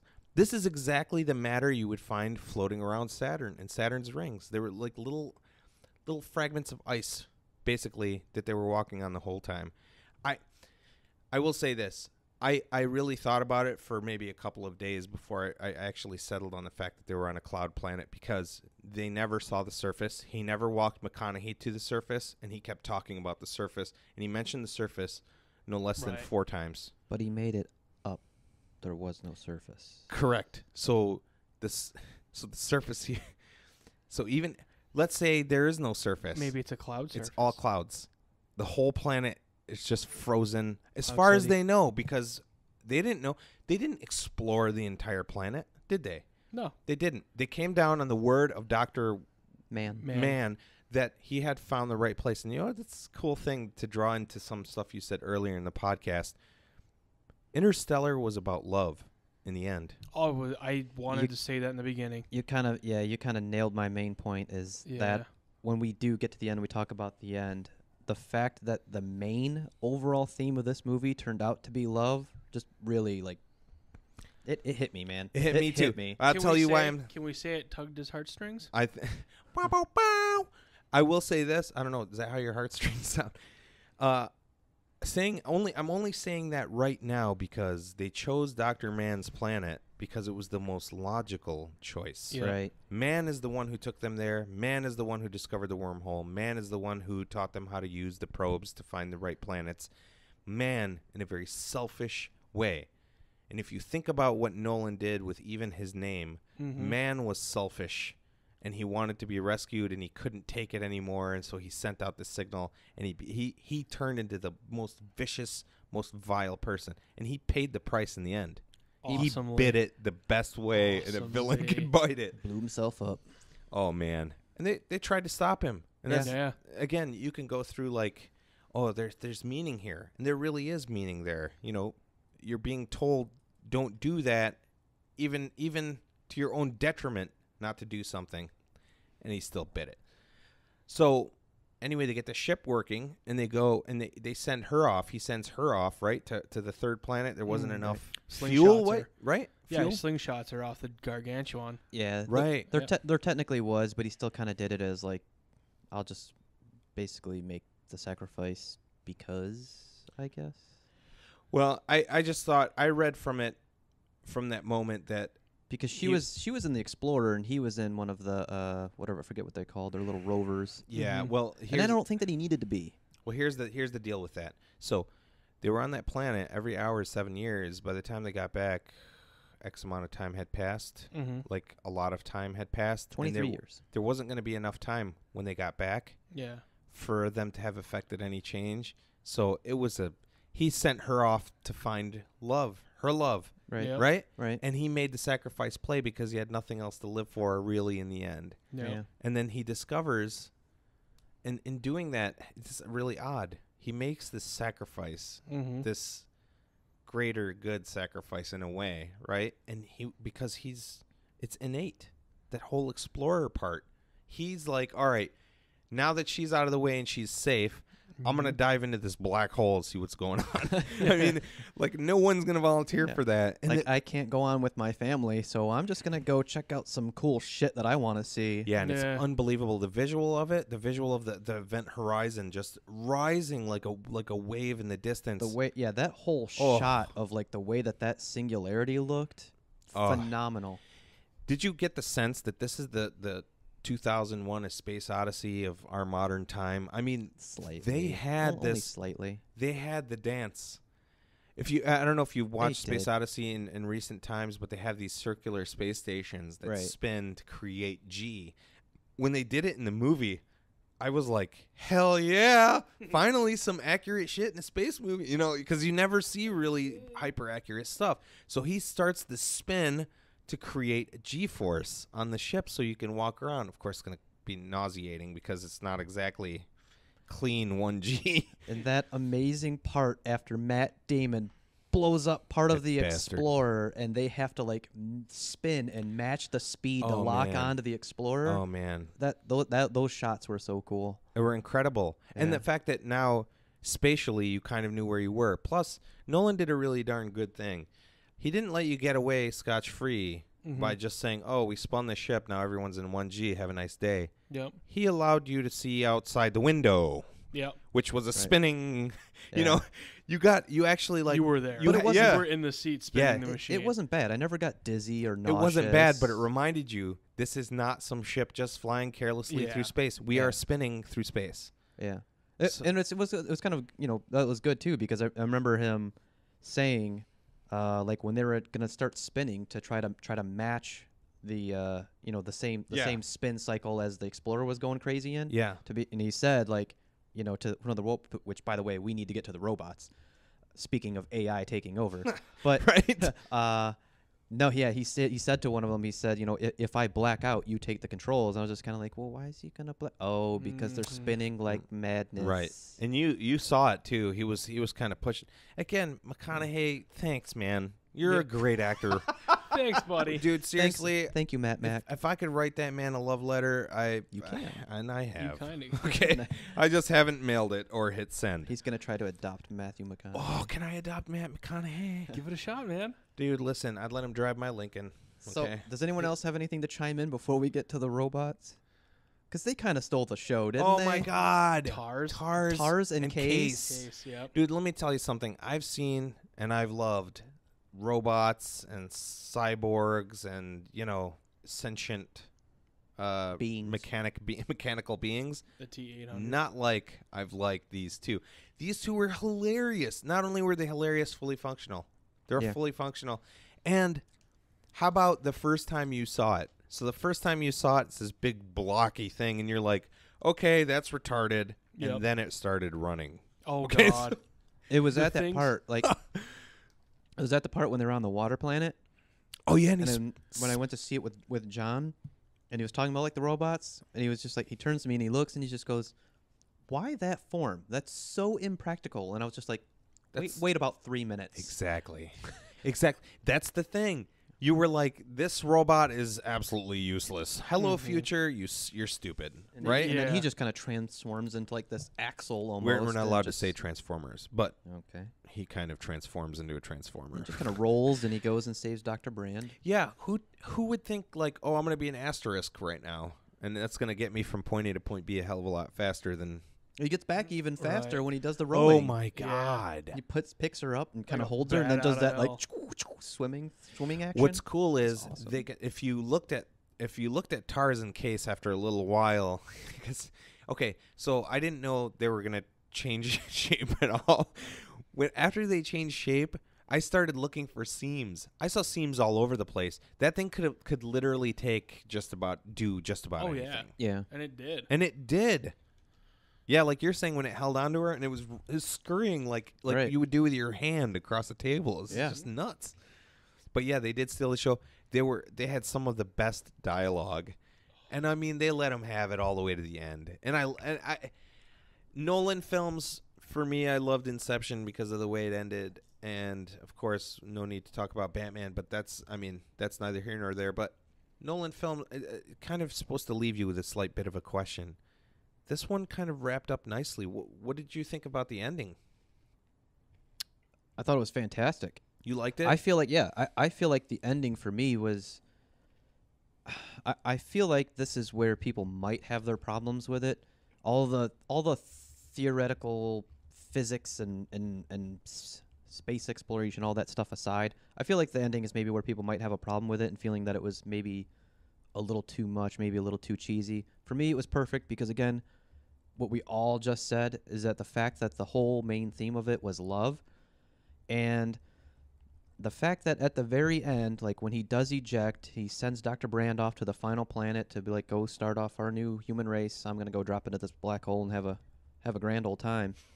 Yeah, he had no idea what he was getting into, right? And he drops into a physical, like, fifth dimension of space-time that it's represented in this physical representation. Just, it was amazing. I loved that. I didn't even I don't know who dreamed that up, dude. Who dreamed something like that up and said, well, this is the fifth dimension. Have a nice day. Have a nice day. And you saw when he looked through, he saw every possibility. We were Yeah. just talking about the multiverse.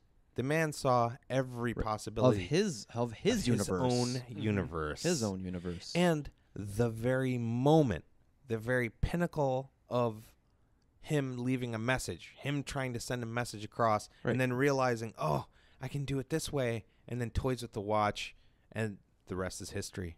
I loved how they portrayed him toying with the watch, just plucking that string, Just ever so gently. jarring the second hand. Yeah. Because what does it take in a dimension like that to affect the dimensions outside of? Well, that's a little different. But what does it take? What does it take to affect from one dimension to another, from one universe to another? But a tender touch. I mean, he tried. You saw him banging it took on all it. the effort on Earth to knock the books off the shelf. All the effort he had. Yep. Yeah, but just to make that Morse code through the second hand was nothing more than a 2-finger tap on a string. I loved it, and I thought there were many ways that could have been done, but it was done perfectly. I also really love, and playing through this whole part, and kind of they say it a couple of times through the movie, is, you know, they did this for us. They put this here. They. Who is they? They Who even are say. they? And come to find out how perfect of it is that we're trying to save humanity in this entire film. It's humans in the future that do this. The elation on Matthew McConaughey's face when he figures it out was one of my favorite moments. And he's almost subtle about it. He's like, they're us. I was Yeah. like, dang, McConaughey, slow down. I got to figure this out. Because there were really moments like that where I was like, hey, man, slow down a little bit. I got to figure this out. But, of course, I'm going to see it a million times. But the cool bit is if you took into account that he's in the heart of this black hole, everything that happened happened exactly at the same moment. So if you think about that just for a second, the gravity is pulling so hard. Imagine the heart of the super dense black hole. You're living every moment in the same exact moment. You're living all of eternity in one moment. Neil deGrasse Tyson tried to describe it in that way. I think it's the only way I caught a grasp on it, was that you're going so fast and it's so gravitationally strong that time is no longer a factor. You are literally living all of eternity in one moment. Bink. And the cool part is, it's the moment of the most important thing that could possibly happen. Right. Is that moment he was in. So it is they are us. And that wormhole, where did it come from? Well, shoot. McConaughey could have done that. You know what I'm saying? Everything happened in one moment, one single moment. Although curious, the fact that he attempted to get himself to stay. Desperation. Well, that was before his realization. Yeah. Correct. But in a way, did he know he was looking at that moment in the past? Or did he recognize what he was actually viewing was the moment he's in right now? Because the moment he affected those books, he looked. Yeah. The moment he moved something, she looked. He existed in that moment and every moment in between. It was probably a little bit of both. It was probably this just frantic panic in that, like, here he is, he's trapped in this thing, he doesn't know what it is. All he knows is that he can hit this space and it's affecting this. Yeah. But he also does probably realize that, like, okay, well, it maybe if this is me, then okay, I do need to send that message, like, to stay. Like, what else can I say other than, stay, try to get him to stay. So it was probably a little bit of both. He didn't have the big picture, but he knew that was what he needed to say. And also the fact, I mean, we had mentioned love being the driving force in this. Yeah, that was How perfect was it that the little girl who hated him was the one who saved She everything? never truly hated him. She was. Yeah, she didn't talk to him for like 20 years, bro. I know, but But we will say this. her ingrained love for her father and her hard feelings of being deceived, and that her father may have left because when homeboy dies and checks out, he's like, "Don't go away quietly in the night," or whatever. You know, Do not go gentle into the good night. Do not go gently into the good night. And he says something about ruby the size of a tangerine. Oh wait, that was the Dark Knight. A ruby the size of a tangerine.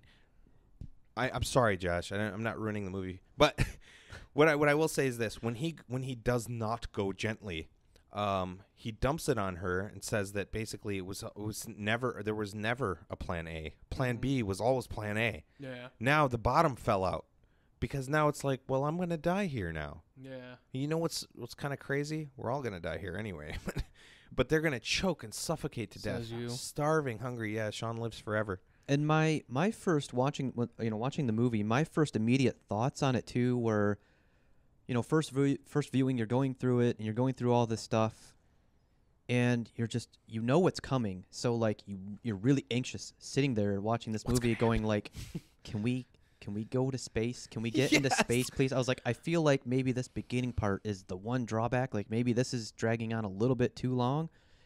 Get through the end, you realize it's 100% necessary. Like that relationship needed to be built in the beginning, and all those things that happened needed to happen and be built in the beginning of that movie in order for you to really relate to the end. And did you well, going back, talking about this whole being in the black hole thing, did you actually realize that this movie took place in that single moment, essentially? That the entire thing took place for McConaughey in this one single moment in the bedroom where the dust was affected, where the books flew off the shelf. Mm-hmm. He lived that whole of eternity in that single moment, and that never changed. Going to space, talking about what you just said, dude, the drive in the truck, the man's leaving his house, his daughter won't talk to him. Mm-hmm. He hops in his truck and he's rolled out, and just the despair in his eyes at leaving his family behind, because the physicist, the NASA guy, tells him, Dr. Brand. He says, "I love my family, Dr. Brand. I love my family." He's like, "Well, get out there and save them." He put the weight on McConaughey's shoulder, but he never told McConaughey it was all a deception. Now McConaughey's in this truck leaving, and one single note on a musical scale, and they started counting down the rocket taking off, and I just got chills, man. Every hair on my body, which is a lot. That's the only thing I didn't like about the movie was the music. That you didn't like? The single note stuff annoyed me. No, there was... It got so high and so loud for so long. Yeah, man. But it was meant to draw something out of you, something. It drew me wanting to leave. That's crazy talk, because you didn't. You were glued. Your ass was stuck but I was to like, that come on, just get to it. No, there is no way. Look, when I looked over at you and you had a tear running down your face, I ran out of popcorn. Oh my God! I ran out of popcorn. That'll you. Do it. That'll do it. You. That's Sean running out of popcorn. But no, that moment, that powerful moment, man, that spoke deep down inside, and that whole part, that whole scene of him sitting with his daughter when he's trying to say goodbye, and powerful. She gets upset, and that whole scene in the bedroom, and then him leaving. Man, there's a few parts that just really got me. He knows what he's doing. I'll give Christopher Nolan credit. The guy knows what he's doing, man. Powerful moments, and you could have put anybody in McConaughey's seat and they wouldn't have done as well. No. That dude was... I'm adopting him. Second time. I'm adopting him. Second time. Twice. I'm going to... You, me, Jacob, Matthew McConaughey twice. Note to self, adopt McConaughey. Okay, what were you going to say? The one part that really got me wasn't him leaving his daughter for the first time or any of the people dying or the end. It was when she finds out that there was no plan A, so to speak, and just I shouldn't say rightfully, but just assumes that her dad knew the whole time and blames him and sends that video that says, "You knew about this too. You and my father knew about this." And that just broke his heart. He's standing there and he's physically upset too. Because he couldn't believe it either. He got the rug pulled out. And what is also powerful at that moment was, what's her name? Murph? Murph? His daughter? No, no. Dr. Brand? Dr. Brand's Amelia? daughter, Amelia. Doc- Anyway, Yeah, Amelia. names are pointless. Okay. Not really. The pretty lady with the dark hair. Pretty. She Anne Hathaway's. Anne Hathaway, again, great performance. She looked as shocked as anyone else. She didn't know, and I think that was a powerful moment because I thought, oh, she's getting a transmission from home, and I thought she was gonna like mute the part or try to hide the fact that she knew this was always gonna be Plan B, but really, again, speaking to the love part, they choose the logical fail. The love part was there. I love that they took they took Dr. Brand, Amelia, and made it feel like she knew what was going to happen. Like she was going to try to divert the ship to the planet of where her lover was. That I felt like that was going to happen. I felt like she knew that there was no Plan A, but she didn't take the ship, and she didn't know there was Plan A. You think she kind of knew?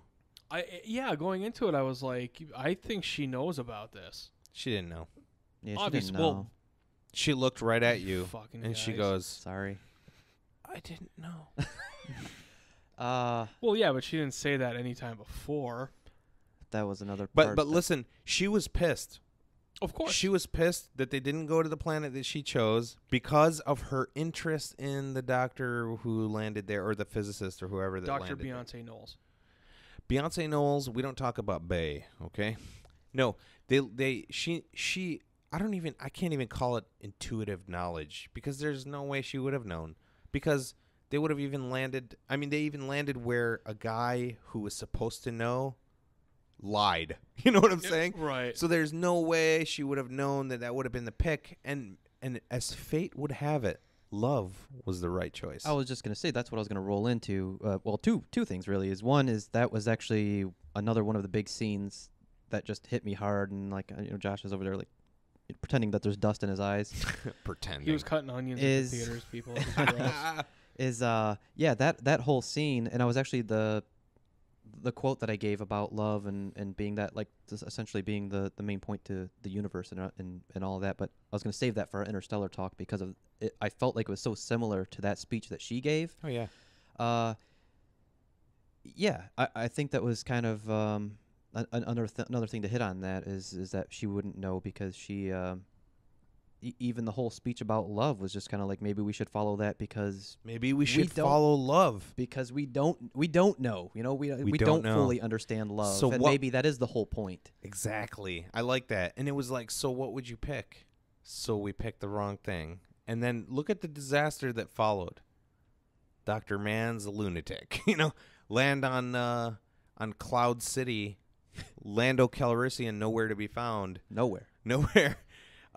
But they could have chosen love and been right. But inversely, they also could have been wrong. But this movie showed that was the correct choice. And every step of the way in this film That's how it had to happen. was love. Every step of the way. Mm, It was It was like, love. huh? It was love. It was love. McConaughey didn't leave because he wanted to abandon his children. He left to save the world. He left because he loved them. And then everything that came from that, every little bit that went along was all about love. His own father's love for him, et cetera, his son's love for him. You can go into the whole thing, but it's all about love, bro. And the amazing jokes by Tars. Tars lit it up, I man. love the back and forth between him and McConaughey about Oh, my his God. What was it? His humor setting, Yeah. 75%. or was it his humor or seriousness? It was his humor, and then he His had an honesty. honesty setting. 90%. Yeah, his honesty was 90%. He's like, let's take that down to 60. He's like, Humor set down to 60%. I love it. I love it. Self-destruct sequence initiated. Let's push 10, that down to 55. 9. Yeah. It was just great. Obviously, Tars was not actually a robot, but the guy whoever voiced him got all the inflections right, man. And you always have this assumption it's a robot. You're gonna hear like a robotic voice, but they made it sound like a dude. And then you were like, all right, I'm with this guy. You know what I'm saying? The relationship between Tars and Matthew McConaughey made me feel like he was going to sacrifice himself for this robot, but it actually ended up being Dr. Brand that was pissed he was sacrificing the robot, and even the robot's like, well, I have to do what they tell me to. Yeah, he didn't really want to go. Yeah. But robots do what people tell them. But he did not go gently either. I know. He did not go gently either. No one, I think, went gently in that movie, if you think about it. They all went out. Matt Damon definitely did not go gently. Here's what bothered me. I'll tell you one thing that bothered me, and it probably is my only thing, but I have other things that are small. But So it's not your only thing. when they land on the water world, and dude's just staring at the wave right next to the frickin' door of the ship. Get in the goddamn ship. Get in the ship, and you'll be fine. Does not get in the ship, and just stares. Not that he was 30 feet away. He literally just stayed right outside the door. Let's be honest, though. There's that element of shock and awe. I wasn't shocked that he got taken. I knew he was going to get taken. that was apparent. But if that were to happen here or anything like that, I'm safely guessing that there'd be like 10, 15 people that would be caught staring and die rather than just turning and running. Well, that's why some people just die. Natural selection. Fight or flight. Yeah, well, even then, he's Are not there even coats going on to the fight the wave. Maybe he thought for a second, I'm going toe to toe. I'm going to go toe to toe I'm going to form in this way. with Wham, that wham, wham, gargantuan wave that's just the size of just goddamn. that breaks a cloud. It was huge. Yeah. And I got mad, too, when they landed on that planet. I was like, it's a fucking... Where's Kevin Costner? This is Waterworld. What's odd is that I didn't think the ship was going to land. I saw them release the drop the skids, and he just... dropped the skids, and then it touched the surface of the water. I'm like, whoa, what cool jelly world is this? Nope, went under the water and then touched ground. Yep. I was like, I did not expect that at all whatsoever. A wave that big, that much water moving at that speed, it might as well have been just concrete. I mean, and that came out of nowhere. Out of nowhere, and it was so gigantic. It was pulling the water. It was a swell. It was giant. Yeah, I loved it. I loved every part of that movie, and like we said, the robots were hilarious. I'd like to get me a couple of those. Yay for robots. Yay for love. Yay for Matthew McConaughey. If there is Especially any Matthew person McConaughey. listening to this that didn't pick up the fact that the old lady at the beginning was the daughter, please say something, because I feel like a fucking idiot. Someone out there text Sean. Make him feel better. Just hit me up with a text. Hold on, you I'm know what, texting you man? right now. Don't say that about my mom. Hold on, no, I'm gonna text you right now. I am gonna say, let's see here. Oh, God. How did you not pick up on that? Oh, jeez. Is that coming through? It is. Oh, man. Enjoy. Well, thanks for listening to another episode of Tales from the Void podcast. We've been your illuminating hosts. I'm Batman. Still Joshy. How is he Batman? I'm Superman. Aw. We'd like to give a quick shout out to our brothers in airwaves, the One Up Cup. You can find them on Facebook and Twitter at One Up Cup and visit their blog at oneup-cup.com. Also, remember to visit our sponsors, Detroit Grooming Company, for all your gentleman needs. Get that beard looking real nice. Visit them on Facebook and Instagram at Detroit Grooming. And also follow them on their Twitter at Detroit Grooming Co. And visit their website, DetroitGrooming.com. And don't forget to check out Cellar Door Soap and Skin. Visit them on the web, cellardoorsoapandskin.com. On the social media at Cellar Door Soap and Skin. Lastly, check us out on Facebook and Twitter at Tales from the Voidcast. We're on YouTube's, iTunes, SoundClouds at Tales from the Void. Thank you for listening. Good night. Are we on SoundCloud City? Jesus.